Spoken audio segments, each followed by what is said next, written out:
Alena Pitts Franklin's life turned upside down when she unexpectedly lost her mom going into her freshman year of high school. Now, in that turmoil and grief, she learned who God really is, and Alena joins us now.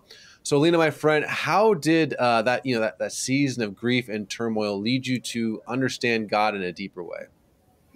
Um, I would love just to make it sound romantic. Like I found God in the midst of my suffering, but like I crawled my way to God in the midst of suffering and found, something I didn't expect. I had always had views of who God was, especially growing up in a Christian household. And then when the ground is ripped up beneath you, you're kind of like forced into really either seeking out who he truly is or kind of like rejecting him. And I loved him. And so I wanted to figure out who he was. And I just started searching, and really through the Bible. I wish it was like crazy revelations, but it was just like reading his word from start to finish and like seeing who this God truly was, which is so honestly antithetical to who I had believed he was growing up in like, a decent, pretty great life. And then, when trauma and hardship happens, you have to realize who he is. And that's how I discovered him. Well, let's go down that path.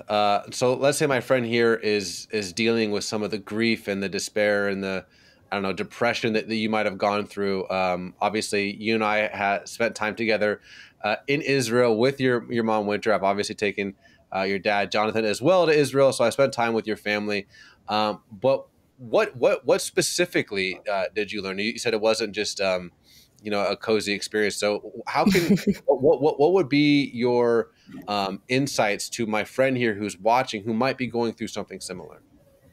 I think my biggest takeaway, my greatest one, was that he was good, which I just couldn't even fathom in the midst of my pain. And time again, he proved his faithfulness and he proved his goodness. And I was able to see just like how both can exist, that really hard things can happen, and yet God is incredibly good, which sounds so cliche and silly.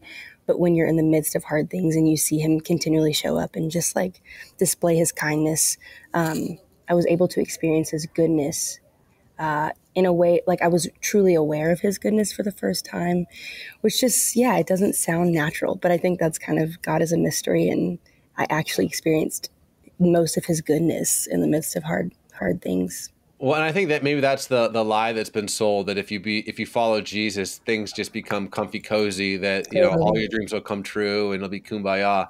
But obviously that's not been your story. We even talked last time we did a video together 7-8 years ago, how the word Israel means to wrestle with God. Yeah. And obviously you've been wrestling with God, which has led you to write this book about that wrestle. What's this book all about?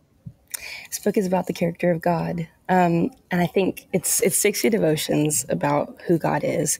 And it was very clear to me that I cannot compile all of the mysteries of God into 60 devotions. But what I can do is lay a firm foundation for like, just like core beliefs of who he is, which as I'm reading it, I'm like, oh my gosh, God is kind, or oh my gosh, God is sovereign, or God is omnipotent. Like these are foundational beliefs that I think specifically girls, young women, I think if we had these understandings at an earlier age, like we'd be set up in a way that, the generations prior to us weren't. And I think I would love to see a generation of women who like know who God is and get to witness, their lives because of that truth. So obviously young women are facing challenges and difficulties that just never existed, when it comes to social media, when it comes to expectations online, when it comes to everything in between.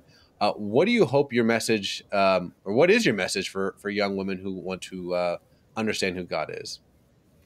I think the greatest message, and like I think from this message stems everything, is that we're loved by God. Like we just are. And I would love for girls to understand that. I fight to understand that myself, because it's so like this idea of unconditional love is so, I don't know, seems far off and impossible. And also we have so many messages about what love is right now currently. And so to figure out like, what does God's love actually look like? What is true love? I think it just changes the way we live. I've gotten to watch it change the way I live. And I think first and foremost, I would want women to know that. And then all of the different pieces of God fall under this umbrella of his love. Well, let me ask you one kind of personal question that is a little bit of an apologetics question, but it's really a very sensitive question. and I'm sure it's one that you've wrestled with, but I think it's just so important, and it's a question people ask so frequently. It's such uh, a burning thing inside of a lot of folks that have gone through loss, which is, how can God be good when you lose your mom going into your freshman year in high school? How do you reconcile those things?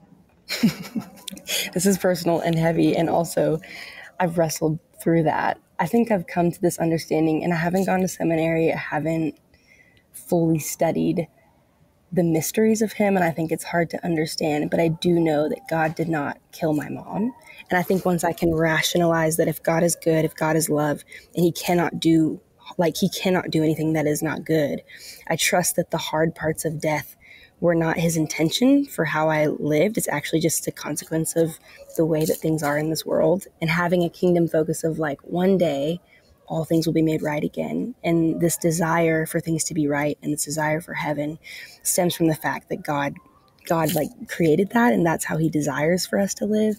And so I think when I view it through that lens of, yes, God is sovereign and in control, I also live in a broken world. And so broken things happen and death happens. But I know that it breaks God's heart as much as it breaks mine. Like understanding that, I think, gave me a new lens for who he is and how he could be good in the midst of, like, he's given me kind things in the midst of this hard. And almost as if, like, Lean, I understand. I'm sorry. This is what you're going through. Like, I'm able to see him through that lens rather than this lens of, like, he struck a lightning bolt and killed my mom. That's just not what he did. I don't believe. Well, I'm just so proud of you, sis. You and I hung out. What was it? Was it 10 years ago? We went to Yeah. Israel. And if you're watching this, and you're like, wow, she looks really familiar. Yes, she's the little girl from the movie War Room. But you're just, you recently got married. In my mind, you're still this like little middle school girl, but you're doing incredible things. I hope people pick up the book. Alena Pitts Franklin, God bless you, and thank you for coming on, my friend. Thank you. Thanks for having me.